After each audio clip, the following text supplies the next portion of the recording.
Hello, Rag Squad. When you think about businesses that are selling through the roof, like Aloe or Allbirds or Aviator Nation, sure, you think about a great product, a cool brand and brilliant marketing, but an often overlooked secret is actually the businesses behind the businesses, making selling and for shoppers buying simple. For millions of businesses, that business is Shopify. Nobody does selling better than Shopify, who are home of the number one checkout on the planet. And the not so secret with Shop Pay that boosts conversions up to 50%, meaning that there are way less carts going abandoned and way more sales going. So, if you're into growing your business, your commerce platform better be ready to sell wherever your customers are scrolling or strolling, on the web, in your store, in their feed, and everywhere in between. It's no secret, businesses that want to grow with Shopify. Upgrade your business and get the same checkout Allbirds uses. Sign up for your $1 per month trial period at shopify.com/ranks, all lowercase. Go to shopify.com/ranks to upgrade your selling today. That's shopify.com/ranks. Dougie. Sam. Arsenal have fallen short in a third successive Premier League title challenge and will finish the season trophyless again. Amid enhanced expectations around the club in 2025, people are asking the question, is it win or bust for Arteta next season? I'm a massive fan of Mikel Arteta. I think he's a brilliant manager. I think the job he's done to get Arsenal where they are, to compete with sort of Manchester City, and he followed it up again last season, and the team who've pushed Liverpool this season, and this felt like it should have been their season. There's no doubt next season the pressure will be on Mikel Arteta massively in terms of winning something and winning something big. I'm tired of watching performances like this. I'm pissed off, bruv. I've got to be honest with you, I'm pissed off. And on Wednesday, he needs to win this game or I want him out. I'm sorry, I want him out. Mikel Arteta has put Arsenal back in contention, right? Yes, hello everyone and welcome to another episode of The Truth. I am your host, Sam Ty. Sorry. Thought I saw Duncan Ferguson out the corner of my eye there. Joining me from afar is a, Duncan Ferguson compatriot, surely. Dougie Critchley. Yes, yeah. I was just thinking that I'd love Duncan Ferguson in his prime tonight as Sunderland take on Coventry. Because the nerves are jangling, guys. You guys will know the result by now, but we are an hour and 20 away from the second leg. Sunderland 2-1 up. Very, very nervous. Although I was saying to Jack before we started, calmer than before the first leg, but 90 minutes of hell awaits me, and I'm not going to jinx it on a pod, but I'm nervous. Well, I'll be asking for a prediction at the end of the show. Okay, that's fine. Yeah. Right at the end. Fantastic. Jack's also here to keep us in line. Hello, producer. Hello, Sammy. How you doing? Very well, thank you. I am very hot, but I will be okay. I'll get through it. I have to. Otherwise, this whole summer's going to be a bit of a struggle because summer started super early in England. It's a false dawn. Like, it'll be raining again next week.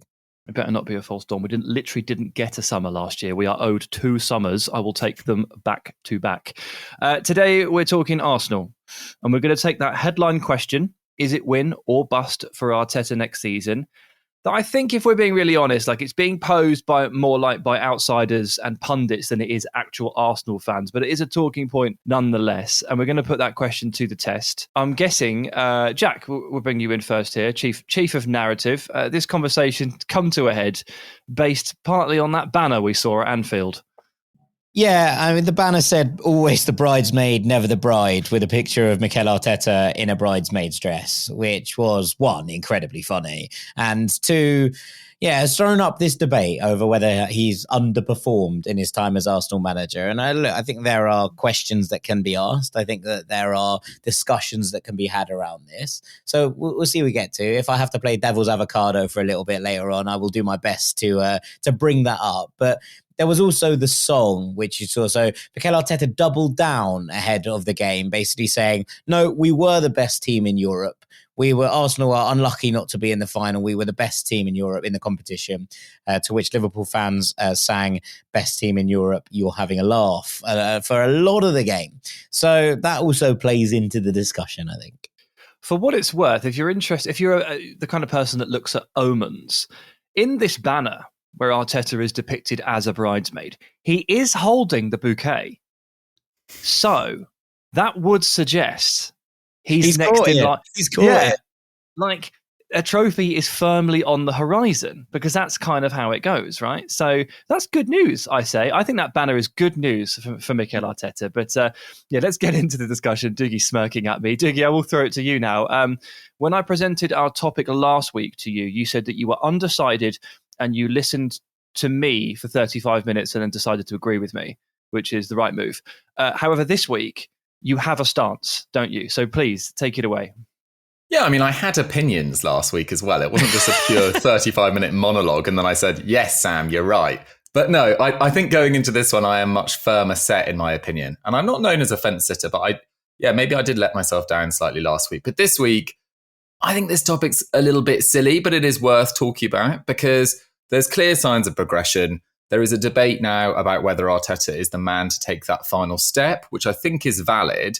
But the people making out that Spurs or Man United have had a better season than Arsenal if they win the Europa League, personally, I think it's a load of rubbish. I think Arsenal, ultimately, it's not a particularly memorable season, but it's not a disaster. I mean, as it stands, Arsenal sit second. They are 15 points behind Liverpool in a title race that many people, including myself, after I thought they played the best football of any Premier League side last year, expected them to win. And the difficulty is that as this podcast comes out on Friday, in 2 days' time, they host Newcastle. They then got Southampton away, but there is every chance, given how tight it is at the top, that Arsenal don't finish second. And if they don't finish second, there is going to be a lot of noise online saying that they finished outside the top two in a two-horse race. And when you factor it's in funny that though, isn't it, when people say that, like you finished fifth in a two-horse race, you finished third in a two. It's a funny thing to say. I get it. It's catchy. It's catchy for sure. And I suppose you also look at being knocked out of the FA Cup by Man United on penalties, the Carabao Cup semi-final, which I think looking back, really bad result. That, I mean, it was bad at the time as well, but 4-0 to Newcastle. Then they lost 3-1 to PSG in the Champions League semi-finals. I actually thought in the second leg of the Champions League semi-final, they actually played pretty well, and maybe their results could have been different. We've talked about it on previous pods, but if Donnarumma hadn't been on such exceptional form, if they'd taken some of their chances at the start of the second leg. But the most points that they can finish on this season is 74, which is 15 fewer than last term. So for the first time under Arteta, it feels like the club have regressed. But I suppose, Sam, the key question that we'll be answering today is how much of the blame for that regression should be on him and how much of it can be attributed to other factors. Because there are other factors at play here. Yeah, I mean, it's regression in terms of points totals and possibly league position. And look, face value, it's a bit galling when City fall off as they have, presumably in many people's minds, clearing the path for Arsenal to go ahead and win that title. And Liverpool just zoom up out of nowhere in the post-Klopp era that was supposed to be really difficult and go ahead and win the title by like 15 points. Like, it's galling and it's tough to take. But I don't think it wasn't exactly like a horrid dawn for Arsenal fans to deal with. It wasn't a shock because the season's kind of been falling apart from the very start. So much has gone wrong for them that I think the fact that they are where they are right now and they're not achieving what they want to, I think they're all kind of numb to it. So they've been able to process it for a while. And yeah, 68 points from 36 games. It's a huge disappointment based on the previous two seasons where they clocked up 84 and 89 points. I mean, 89 points is a hell of a thing. It's a hell of a feat and they should be commended for that. And of course, you want to keep on progressing. But they did reach the Champions League semi-finals this season, which is an advancement on the quarterfinals that they reached last year, which was a huge advancement on the no finals, no Champions League whatsoever that they reached for the previous 3 years or so. They took quite the sabbatical from Europe's premier competition in the back end of Arsene Wenger and into Unai Emery and at the very start of Mikel Arteta. Arteta has had to bring this team up from very far back. And in the era of finances, in the era of PSR, and in the era of being able to spend a portion of your revenue, taking a 5-year hiatus or whatever it was from the Champions League is super damaging. And it's meant that they've had to do a slow build back to where they need to be. And I think they've done a really, really good job of it. And Arteta has been central to it. And I would say that if you look at the Premier League table over 3 seasons, That is a big sample size. You can't accuse me of a small sample size. 3-season Premier League table. Credit to Football 365 for putting this together. So every team has played 112 games. City are top with 245 points, and Arsenal are second with 241. That's pretty good. That is pretty good. And no, they haven't won the Premier League title in that time, but they have made steps in the Champions League. And bear in mind how poor. Let's wind back to when City first sort of got their claws into the Champions League. This is pre-Pep, so we're talking Mancini, I guess. Yep. They were rubbish in the Champions League for years. Like it's an acquired skill, it's an acquired mentality, and City really had to work on their ability to be a success in that tournament because simultaneously they were romping home in the Premier League. They just couldn't get their heads around Champions League. It's a mindset, it's an experience, it's whatever it is. And last season was the first time Bukayo Saka ever played Champions League football.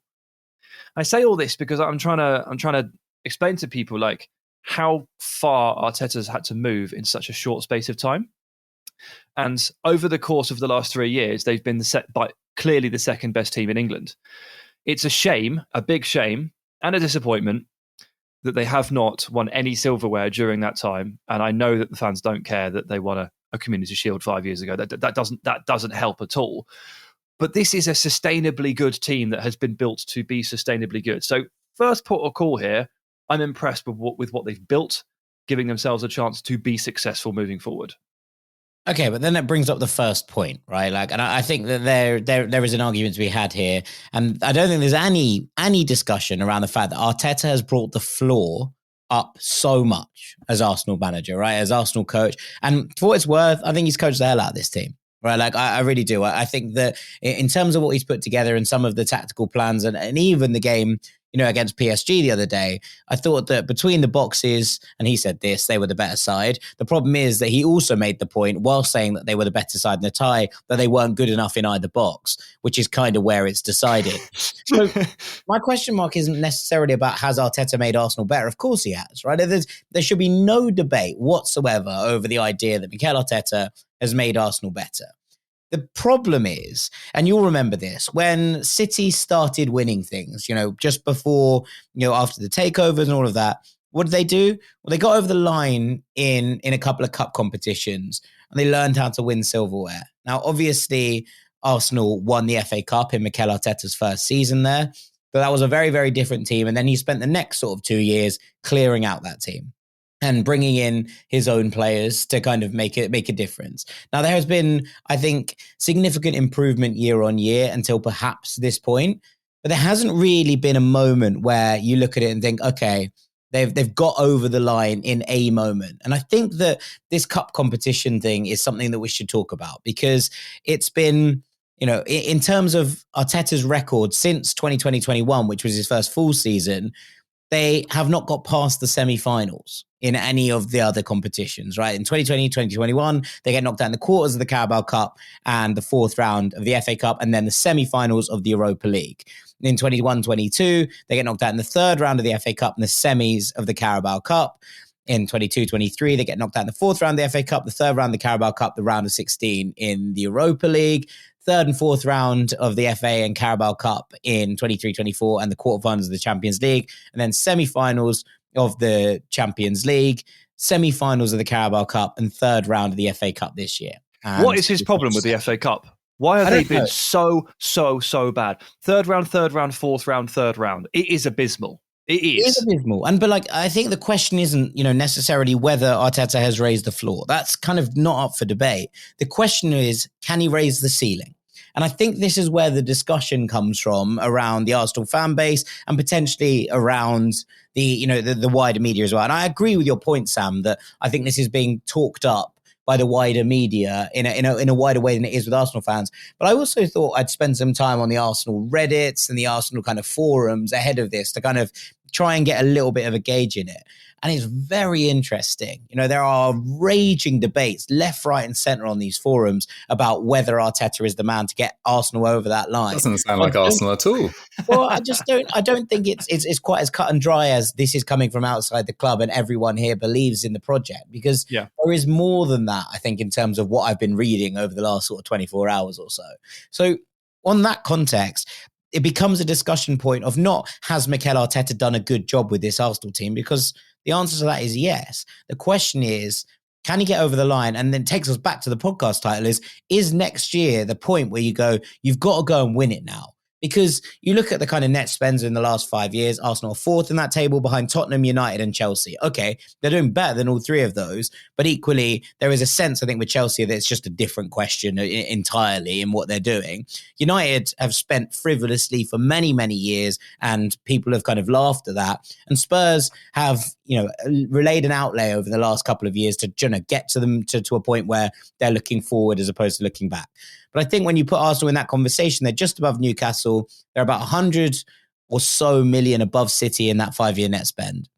That is a question of, yes, okay, you've revamped the squad, but where does this squad go from here? And I think that's the question that people are asking, rather than has Mikel Arteta done a good job, which is a fair point to start with. But I think you kind of want to move it on to, well, what's the ceiling of this team under him? Can they go and win things? I think the interesting thing about that is, because you look back at Arsenal's recent history, Arsenal and Arsene Wenger took a lot of flack in the final days of Wenger, but he consistently won FA Cups. He won 3 in 4 years between 2014 and 2017.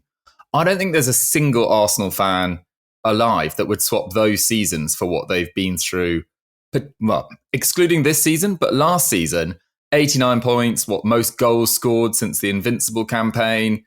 It was a really quite unique season. This year, beating Real Madrid, 5-1, that's something that they'll live with forever. And yes, an FA Cup is great and a Carabao Cup is great, but they're really aiming for the biggest prizes now. And I think the fact that he's done so poorly in the FA Cup since winning it was just probably proof that he doesn't see it as the be all and end all, because he realised how close he was to being fired 18 months after winning the FA Cup, or 2 years in that period.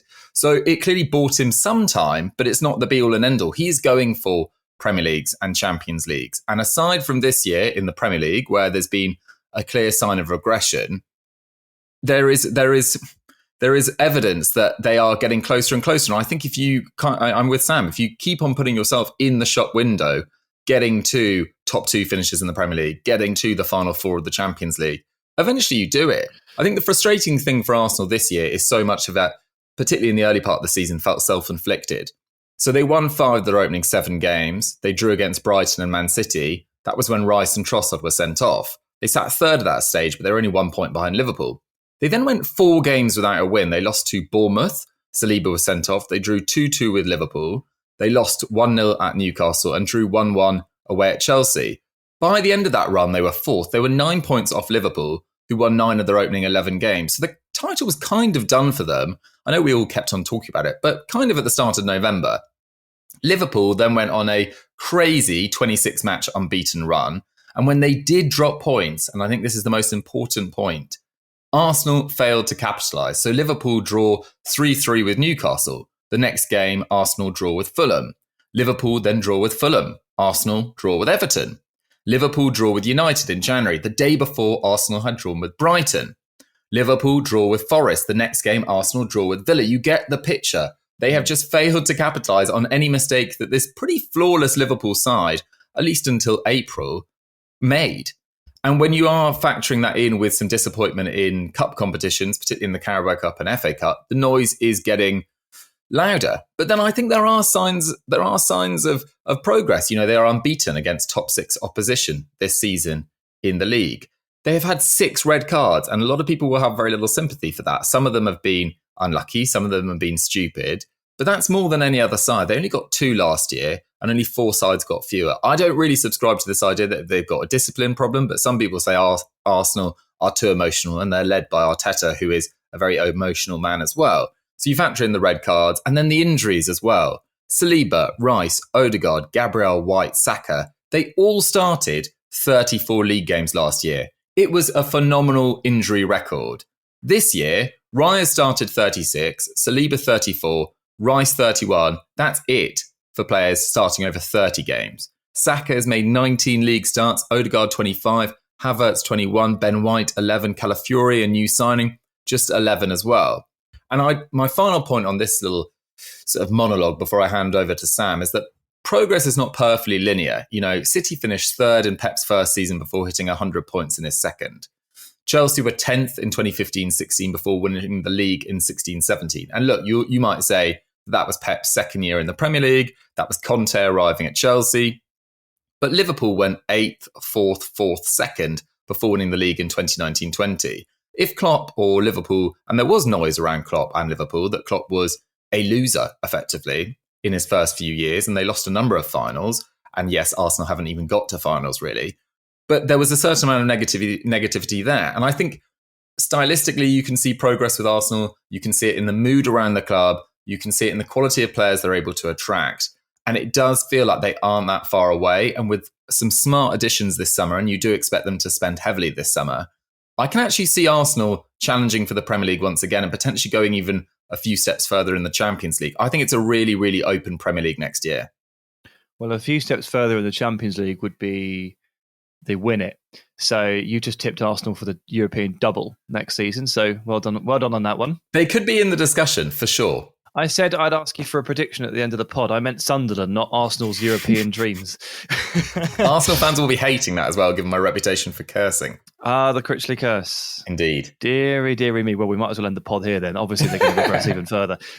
Something you said about Wenger's FA Cup years compared to these years. Would you swap them? It chimes with me. It's a conversation that I think Jack and I have had in years gone by, and we asked the question. I can't remember what club it was, Jack, that we were talking about, which manager it was. But people were just going, just win a trophy, just win a trophy, just win a trophy. And we sort of asked the question, right, but does a League Cup actually move the needle for this person or this club? I think does it actually? Right, yeah, well, that would make sense if it was Tottenham and trophies. Does it actually change the picture? And I think with regard to Arteta, would a League Cup have really changed the narrative? Is it important enough? Probably not. Dougie, you say they're gunning for the big trophies, and they're gunning for the Premier League, and they're getting 84 and 89 points. And this year they clearly reprioritised towards the Champions League, and let's be honest, weren't a million miles away. They gave PSG a good game. But make winning a habit, Sam, no? As in, this is what we learned from those early City days. You go and win those trophies. And look, Arsenal don't have the same kind of drought that we were talking about from that perspective. And definitely not the same kind of drought that you speak about from a Spurs perspective. But having that kind of habit of being cool, we lift silverware. And does that bring you to a point where you can potentially use that as a springboard to go elsewhere? And I think the record in the Cups is the one that concerns me. Does a League Cup change everything? No, absolutely not. But does consistently winning trophies and being in those conversations potentially change your kind of outlook on how this has been a success, and also what the outlook looks like from outside? And maybe Arsenal fans will say, well, we don't care what the outlook looks like from outside. But I think the pressure builds from those areas. And that is one of the things you can do to release that pressure valve over and over again. Yeah, I mean, United win trophies. They win trophies consistently. And we talked at the start of the season on one of our early pods about the fact that winning the FA Cup last year kept Ten Hag in a job, which meant they had to hire a new manager with a completely different philosophy. Well, they didn't have to do that, but they chose to do that. And it's just created another year of just complete waste. So for me, I don't think an FA Cup or League Cup changes it at all for Arteta, if I'm totally honest. There would still be the same noises that they've got a side good enough to win the league, and less so the Champions League, but particularly the Premier League, and they haven't done it yet. And he would still be called a nearly man. He just would. I can see it now.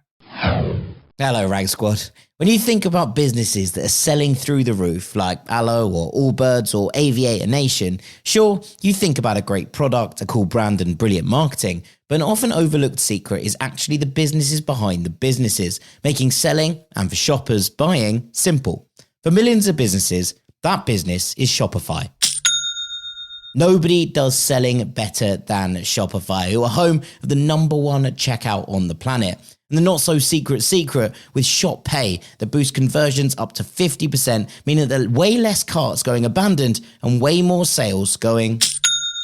So, if you're into growing your business, your commerce platform better be ready to sell wherever your customers are scrolling or strolling, on the web, in your store, in their feed, and everywhere in between. It's no secret, businesses that want to grow with Shopify.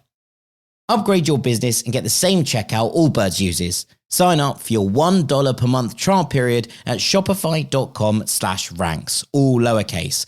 Go to shopify.com/ranks to upgrade your selling today. That's shopify.com/ranks. I'm no tech genius, but I knew if I wanted my business to crush it, I needed a website now. Thankfully, Bluehost made it easy. I customized, optimized, and monetized everything exactly how I wanted with AI. In minutes, my site was up. I couldn't believe it. The search engine tools even helped me get more site visitors. Whatever your passion project is, you can set it up with Bluehost. With their 30-day money-back guarantee, what do you got to lose? Head to Bluehost.com. That's BLUEHOST.com to start now. Yeah, I mean, I think I'd have a big problem with falling short in the Premier League if it wasn't like, look at the teams they're falling short to. And I know that, again, that's Jack. The point is you make a habit of winning and you do it regardless of the situation, and you do it regardless of who you're against. But like, if they were dropping 80 points consistently and losing to like pretty good teams, I'd be a bit like, come on, take the next step. But like the 91 point City team, I don't see an awful lot of shame in losing to that. And I'm sure an Arsenal fan would be sat here screaming, oh, by the way, the team that we beat us to 2 of 3 titles, they have 115 charges levied against them for allegedly not playing by the rules. Like, it's hard. It's hard to beat this City team. It's hard to beat Pep Guardiola. And Arsenal have come damn close. And I can't really get away from that. Like, there's a lot of variance and a lot of luck in cups. I don't think there's an awful lot of variance and luck in Arsenal going out in the 3rd and 4th round of the FA Cup too much. But when you get to, let's say for example the League Cup saves him in terms of like the pressure relief. Unfortunately, they got to that 2-legged tie against Newcastle and didn't have any forwards. And that is unfortunate. I don't want to come out of this saying, well, Arsenal, they just got unlucky at the key times. But like, yeah, maybe that pressure relief valve, maybe it came at the wrong time, because unfortunately they had nothing in attack for the games. Yeah, okay, but I think you're right, and look, I think the injuries this year have really harmed Arsenal, right? Like, obviously that they have been set back on numerous occasions by the fact that there have been key elements of the squad missing. But equally, I would flip that argument, and there's obviously been this conversation about the centre forward for a long time, right? That's fine, that exists. At the start of the season, it was Kai Havertz who was playing that role. And for what it's worth, we talked about him, obviously, in an earlier episode of The Truth. I think he was playing quite well. But you were still finding a lot of people being like, Arsenal still need that centre forward. They still need that player that's going to stick the ball in the back of the net on numerous occasions, and that's how it's going to roll. Right, so that conversation was still there even when Kai Havertz was playing. And then suddenly it was, with Kai Havertz, we'd be winning everything. And I was like, well, you can't have it both ways to begin with. But like, the point isn't that Arsenal haven't just, struggled from injuries. The squad was light in those kind of perspectives even before they got struck down with injuries, right? That's a different question. And I think that, there is these two things at play here. One is, Arteta had a wonderful relationship with Edu Gaspar, and they worked together really closely on signings. And obviously in January he comes out and goes, I need a centre forward. It's the first time we've heard it from him. And if he has had this kind of holistic view of changing Arsenal all the way through, changing the culture, bringing himself into those conversations about transfers, etc., then I think that he probably does need to bear a little bit of the brunt for going out and signing, Ricardo Calafiori for £42 million last summer. Brilliant player, right, Calafiori, but was doing a wonderful job at centre-back when they had arguably the best centre-back partnership in the entire league before that. They signed Mikel Merino, who's a wonderful footballer and kind of worked in the midfield and has obviously been, used his worth in different ways.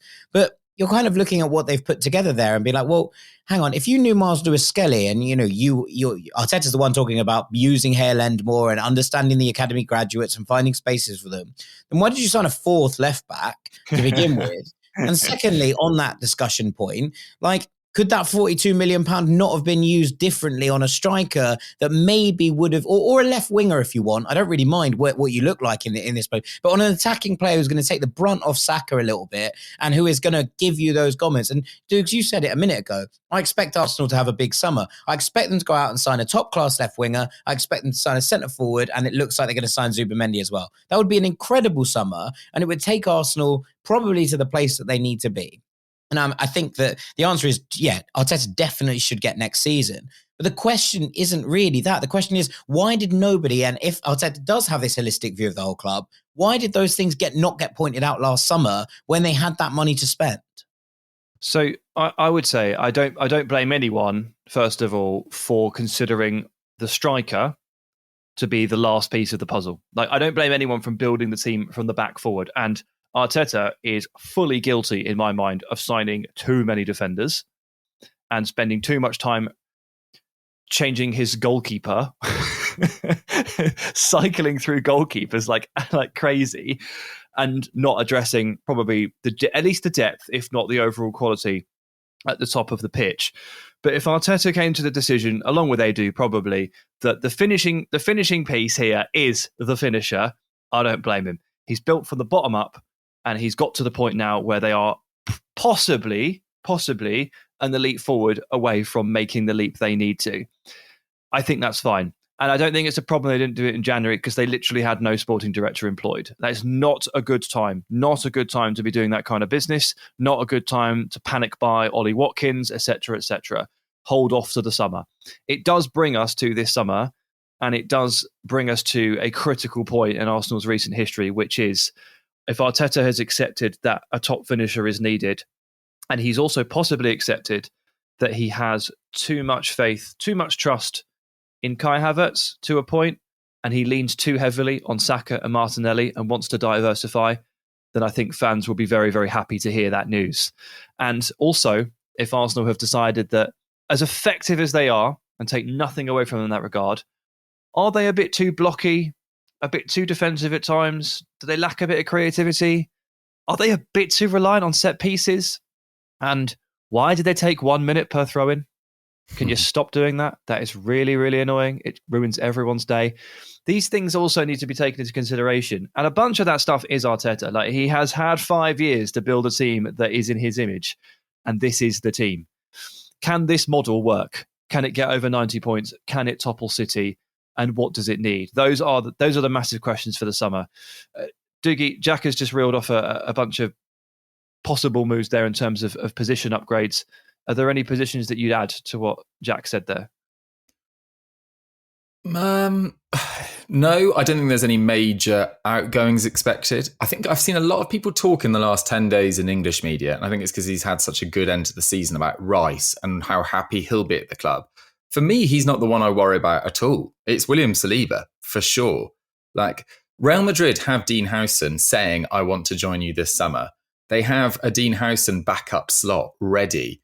And, you know, you can ease him through when Eder Militao or Rudiger ages out or David Alaba leaves the club. I think Dean Howson is so obvious for Real Madrid. And the fact that they seemingly don't want to go for him suggests to me that they want William Saliba in a year's time. I think they'd be happy to have Dean Howson, but they would prefer William Saliba. And who could blame them? That's just good scouting. You can see the logic for sure. But Saliba, Saka, Gabriel, Martinelli, Gabriel Jesus, all out of contract in 2027.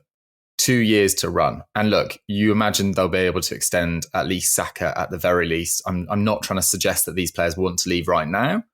But if next year isn't the year that they take this big step forward that we're all expecting and hoping for Arteta's sake that they do, then I think there'll be some stars leaving. There will be. These players have proven in the Champions League this year and in the Premier League for a number of years that they are amongst the best in the world in their positions, and they'll want to go win silverware.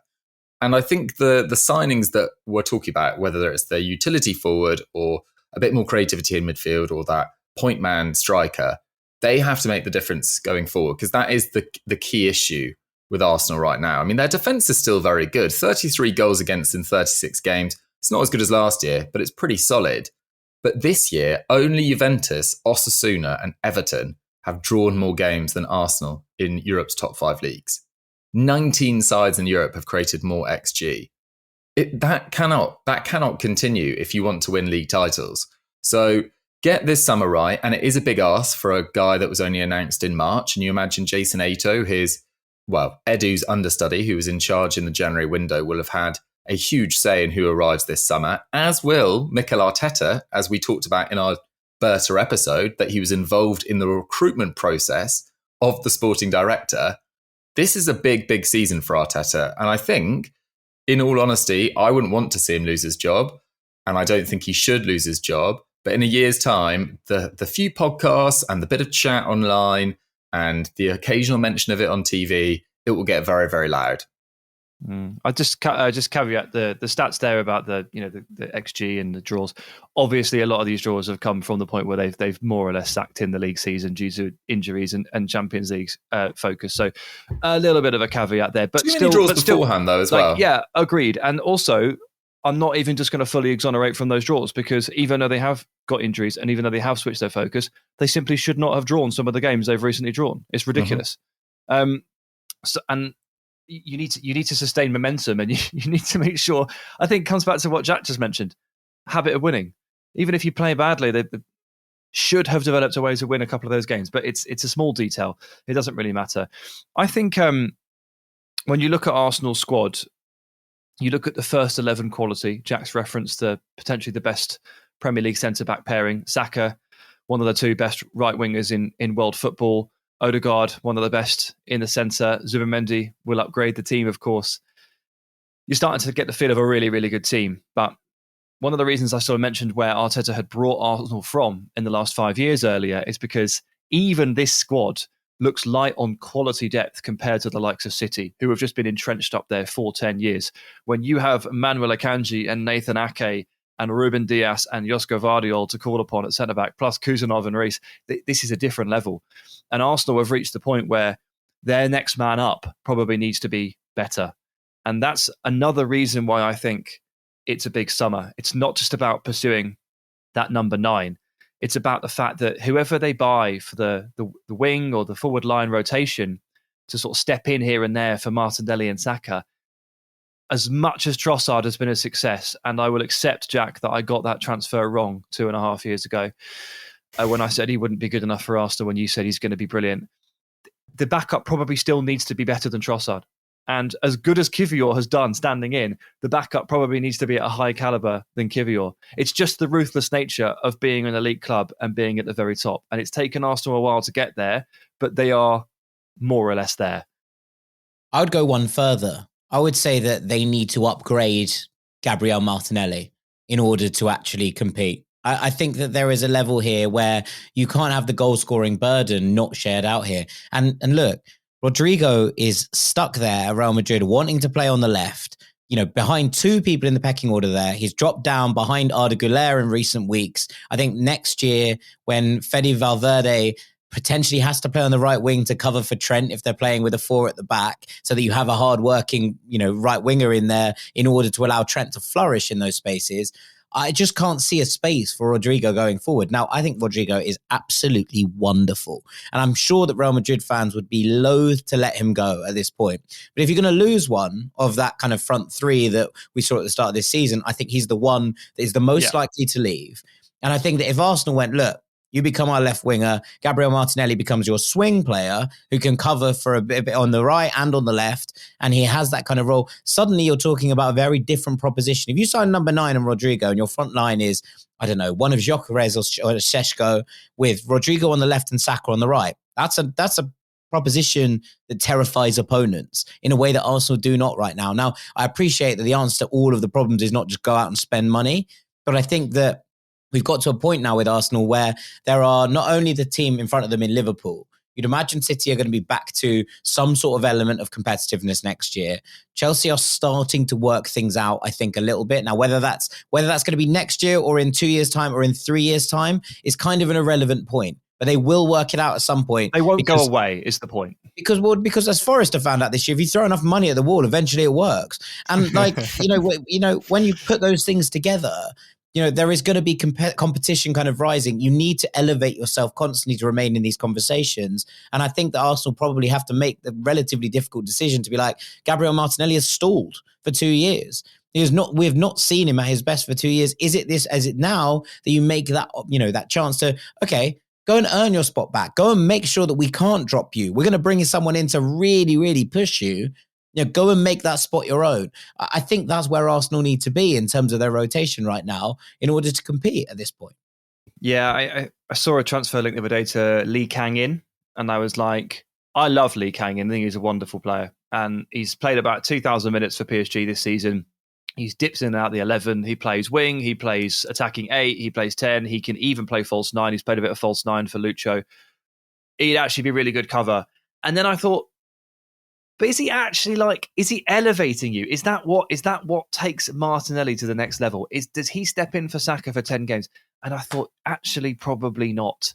That's more stockpiling and less aggressively upgrading, which is quite clearly where, Jack, at least you and I agree, Arsenal probably need to be. Dougie, I'll ask you the final question, which is, where is your red line for Arteta next season? And by that, I mean, how bad would it actually have to go for Arsenal next season for them to pull the plug on Mikel Arteta, considering he has all of this good grace and stock in the bank? I know they haven't got anywhere close to it this year, but I think most people can see that injuries, red cards, the whole nature of this season, going deep in the Champions League, has obviously affected their Premier League form. I think this is an 80-point plus Premier League team every year, and they've underperformed on that this year, which is why questions are being asked. If for whatever reason Arteta wasn't on track for 80 points, wasn't in a title race until the very end, because that is ultimately what fans want to see. Obviously they want to see you win it, but they want to be in every competition to the end. And if you are signing all these players that we keep on mentioning, you've got to be going deep in every competition. There's really no excuse. You've seen a Barcelona side under a brand new manager with a lot of young players pick up, in all likelihood, a League and Cup double. You've seen a Liverpool side that spent, about 15 million euros on players that arrived this year in Federico Chiesa, who's played about 10 minutes and win the league. You can pick up these competitions. It shouldn't be this impossible idea for Arsenal. And if you aren't challenging deep for every competition, if you aren't getting over 80 points, if you aren't showing clear signs of clicking as an attacking force again as well, because they have been, in all honesty, pretty dull to watch for most of the year, then I think Arteta probably should be fired. But I don't see those things happening. I think Arsenal challenge on multiple fronts next year, kind of irrelevant of who they bring in, but I back them to sign at least two major additions, and I think there's a very good chance they win the league. Jack? Yeah, I mean, it comes back to, is it win or bust? I think it is win or bust. I think there will come a point where the frustrations boil over. Now, if that's you lose on goal difference on the final day of the season, as Dougie says, in terms of the league, then maybe that's a different discussion, right? But I think that they probably need to win something next year. And if that involves, bulking out the squad so that they can compete in the FA Cup, if that involves bulking out the squad so that a Champions League journey doesn't completely and utterly tail off their league season, then they've got to go and do that, because the platform is now there. Now, I think that Arteta's done a wonderful job, and through a lot of this episode, I have been playing devil's advocate as much as anything else. But I do think that there is a point where you go, okay, the floor is now raised, thanks to Mikel Arteta, to the point where Arsenal should be competing, on multiple fronts, season by season. And I think that if they're not competing on multiple fronts next season, and they're not in those conversations to actually win trophies, then they might get to a point where they're like, we just need someone to get us over the line. And whether that's fair or not on him, it's a question that I think is fair enough for fans to ask. Yeah, very valid, especially in the sport as it is. He's had an awful long time in this job by modern managerial standards. And this is getting close to, in 2025, what we would consider a dynasty. Not because he lasted more than 18 months. Managers come and go so often these days. Arteta has been allowed to build something, but of course, there is a limit to the patience. And look, I'll tell you now, I don't think a League Cup changes a thing for him. But an FA Cup is slightly different. And good God, man, just put a bit more effort into that competition, because third, fourth round, it's not good enough. It's really not. And Arsenal fans knew that their league season was over by Christmas, and said to watch them go out in the third round to Man United was just horrific. It was just cruel, wasn't it? It's such a big opportunity blown, possibly your only opportunity, and so it proved. So that's what's tough to take. That's why the Reddit boards are aflame, Jack, the ones that you're reading. Didn't know you go on Reddit. I don't normally, but I thought I'd do some research. Well, I asked you to, so very good producing. Very good producing. Right. Well, it sounds like, for the most part, Arteta has our backing. although we all clearly agree that as you raise the stakes and as you spend money, then unfortunately the pressure builds furthermore, and we are getting to the point where patience may run out. It doesn't change the fact that he's done a phenomenal job over 5 years getting Arsenal back to a position where, over the last 3 seasons, they've been the second best team in the division and second by only 4 points to this City juggernaut. Bit of variance, bit of luck maybe, and the conversation is different. But Arteta will be thrilled to know he has our prestigious backing, won't he? That will keep him happy. He will go into the summer with renewed vigour. The transfer window is hit hard by Mikel Arteta, full of confidence because Dougie, Sam and Jack think he's done a stand-up job so far. Right, Dougie, Sunderland. Well, Arteta might have to face Regis Lebris' tricky Black Cats next year, which will obviously stop any title challenge. Look, as we sit here with 38 minutes to go, I'm actually pretty confident making the final. I know that might really, really backfire by the time this podcast goes live, but I do think we get the job done tonight. For those that don't know, by the way, Sunderland are 2-1 up with an away lead from the first leg. So they're now hosting Coventry 2-1 to the good. It was a bit of a smash and grab, but you got 100%. Dan Ballard, our centre-back, made 20 clearances. 20! Yeah, he Unbelievable. did. The worst that I heard today, Dougie, was there has only been one time ever in a championship playoff semi-final second leg where a team with an away lead has lost the second leg. And it was Leeds United to Frank Lampard's Derby County. So that's the one that I saw and was like, I don't like that at all. That's not what I want to hear. I also have faith. I have faith in this Sunderland side. That game decided who would play Aston Villa in the playoff final that year. So it didn't matter anyway. And I'll say this. I was 100% sure we'd beat Derby. I was not particularly certain that we would have beaten Bielsa's Leeds. We did not play well against them in the clashes we had with them that year. There was a lot of needle in those games because there was that weird goal where Bielsa was loud, Bielsa made Leeds allow us to score a goal. Do you remember that? It was ridiculous. Yeah. There was a lot of that going on. I was really nervous about that. And then Lampard went and did the business. And Pontus Jansson was sat by the advertising board staring at the celebrations. Do you remember? Oh, how sad it was.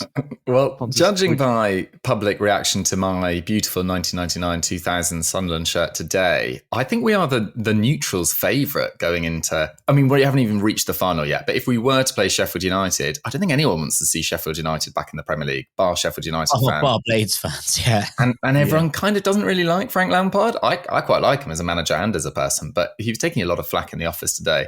But anyway, we've got to get there first. So let's see what happens. But I'm predicting maybe just 1-1 tonight, and then the final, God knows. Yeah, let's not do the final right now. Not the final. Don't jump the gun. But a draw tonight to carry you through, that would be nice, and a lovely day at Wembley. If you were to play Sheffield United at Wembley, who would get to wear red and white stripes? Oh, that's a good point, actually. I don't know how that works. Because that obviously will decide the game. I quite like our away kit this year, so I'm not as bothered, but we'll see. Okay. There we go. Some fans would disagree. Some fans are traditionalists. Some fans are like Dougie Critchley. Quite likes the away shirt in the playoff final. That is despicable behaviour. Anyway, it's time for us to get out of here. Dougie, wish you the very best of luck. Thank you, guys. Jack, cheers, mate. Thank you, Sam. Deep breaths, Dougs. Could be all right. Yeah, and thank you to the Rank Squad. We'll see you same time next week.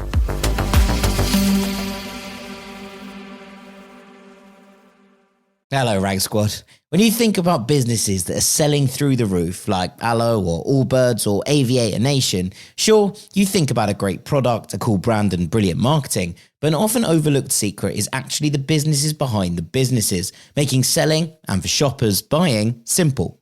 For millions of businesses, that business is Shopify. Nobody does selling better than Shopify, who are home of the #1 checkout on the planet. And the not so secret with Shop Pay that boosts conversions up to 50%, meaning that there are way less carts going abandoned and way more sales going. So, if you're into growing your business, your commerce platform better be ready to sell wherever your customers are scrolling or strolling, on the web, in your store, in their feed, and everywhere in between. It's no secret. Businesses that want to grow with Shopify. Upgrade your business and get the same checkout Allbirds uses. Sign up for your $1 per month trial period at shopify.com/ranks, all lowercase. Go to shopify.com/ranks to upgrade your selling today. That's shopify.com/ranks.